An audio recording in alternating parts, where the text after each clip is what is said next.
بچے تنگ کرتے ہوں تو 8 رکعت تراویح پڑھنا. اگر بچے چھوٹے ہوں اور پریشان کر رہے ہوں تو کیا عورت 8 رکعت تراویح پڑھ سکتی ہے؟ دیکھیں 8 رکعت کے مخصوص عدد تراویح کا کوئی ثبوت ہمیں نہیں ملتا. یہ بعض حضرات حوالہ دیتے ہیں علامہ ابن حمام کا، حنفیوں میں ایک عالم گزرے ہیں کہ وہ بھی 8 کے سنت ہونے کے قائل تھے، تو ان کا قول شاذ ہے. انہی کے بیٹے کا بیان ہے کہ میرے ابا کے تفردات قابل قبول نہیں ہیں. بعض لوگ مولانا انور شاہ کشمیری رحمۃ اللہ علیہ کا حوالہ دیتے ہیں، اس کا بھی میں ایک بیان میں جواب دے چکا ہوں. تو چاروں ائمہ کے نزدیک امام مالک، امام ابو حنیفہ، امام شافعی، امام احمد ابن حنبل، انہوں نے خلفائے راشدین کے عمل کو حجت سمجھا ہے، اور خلفائے راشدین نے 8 رکعت تراویح نہیں پڑھائی. حضرت عمر سے جو 8 والی روایت ہے وہ مسترب ہونے کی وجہ سے رد ہے، بڑے بڑے محدثین نے اس پہ رد کیا ہے، اس حدیث پہ. اور ویسے بھی اگر 8 رکعت حضرت عمر نے شروع کرائی ہوتی تو عالم اسلام میں کہیں تو 8 ہو رہی ہوتی نا. تو یہ 8 کا جو ہے یہ بخاری کی اس حدیث سے نکالا گیا ہے کہ نبی رمضان اور غیر رمضان میں 8 سے زیادہ نہیں پڑھتے تھے. مگر بخاری ہی کی دوسری حدیث بھی اس کے خلاف ہے. اس میں آتا ہے کہ نبی صلی اللہ علیہ وسلم، بخاری کی حدیث میں آتا ہے، یزید فی رمضان ما لا یزید فی غیرہ، رمضان میں آپ زیادہ نمازیں پڑھا کرتے تھے جو رمضان کے علاوہ میں اتنی نہیں پڑھتے تھے.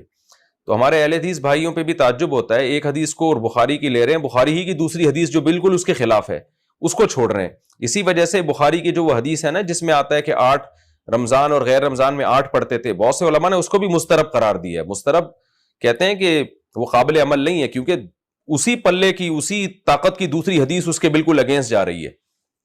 تو ایسا ہوتا ہے بخاری کی 2 حدیثیں آپس میں ٹکرا رہی ہوتی ہیں، تو مسترب ہونے کی وجہ سے پھر ایک حدیث حجت نہیں رہتی.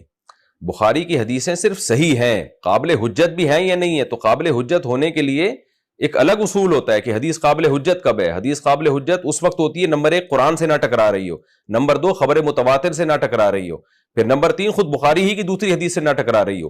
لیکن آج کل علم سب برباد ہو چکا ہے، فیس بکیے اور یوٹیوبیے مفتی وجود میں آ گئے ہیں، اور چند اردو کتابیں پڑھ لیتے ہیں اور پھر پوری امت پہ الزامات لگانا شروع کر دیتے ہیں چند حدیثیں دیکھ کے. تو یہ طرز بہت خطرناک ہے. اس لیے ہم عوام کو بار بار کہتے ہیں آج کے اسکالرز کو فالو نہ کریں، آپ ائمہ اربعہ کو فالو کریں جن کو پوری دنیا نے مانا ہے.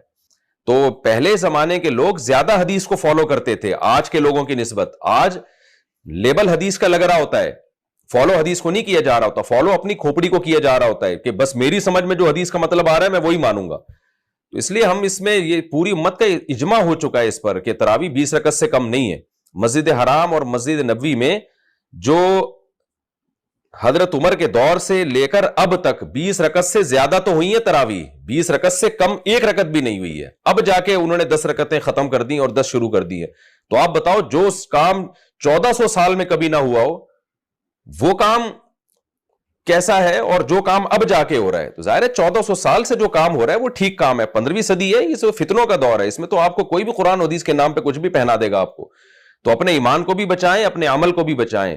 ہم جو آپ کو کہتے ہیں نا کہ مجتہدین کو فالو کریں، اس لیے نہیں کہ ہم اپنا منجن بیچنا چاہتے ہیں، بلکہ جو آج کے اسکالرز منجن بیچ رہے ہیں ان کے منجن کو بکنے سے بچا رہے ہیں ہم. اگر اپنا منجن بیچنا ہوتا تو میں اپنی تحقیق پہ آپ کو چلا رہا ہوتا. تو آپ نے تو کسی کی تحقیق ہی کو فالو کرنا ہے. تو بہتر ہے ان لوگوں کی تحقیقات کو فالو کریں جو تابعین تبع تابعین کے دور کے لوگ تھے، جنہوں نے فقہ کو مرتب کیا ہے، اور پوری امت نے، پوری دنیا نے ان کو فالو کیا ہے. تو بہرحال یہ جو آپ نے سوال پوچھے 8 رکعت پڑھ سکتی ہوں کہ نہیں پڑھ سکتی، بچے پریشان کر رہے ہیں، تو بھائی تراویح 20 رکعتیں سنت موقدہ ہیں، تو 20 میں سے پوری پڑھ لیں زیادہ اچھا ہے. نہیں تو جتنی اللہ توفیق دے پڑھ لیں، 4 پڑھ لیں، 8 پڑھ لیں، 12 پڑھ لیں، 16 پڑھ لیں. اگر بچے تنگ کر رہے ہیں تو جتنی اللہ تعالیٰ توفیق دے اتنی پڑھ لیں. تو 8 رکعت میں کوئی یہ منحصر نہیں ہے، اصل سنت تو 20 رکعتیں ہی ہیں. تو اس میں سے پھر جتنی اللہ آپ کو توفیق دے، کیونکہ سنت موقدہ ہے، کسی مجبوری سے چھوڑی جا سکتی ہے وہ. تو اگر بچے تنگ کرتے ہیں بہت زیادہ تو جتنی اللہ تعالیٰ توفیق دے پھر اتنی پڑھ لیں. 4 پڑھ لیں، 8 پڑھ لیں، 12 پڑھ لیں. تو 8 کی کوئی خاصیت نہیں ہے اس میں.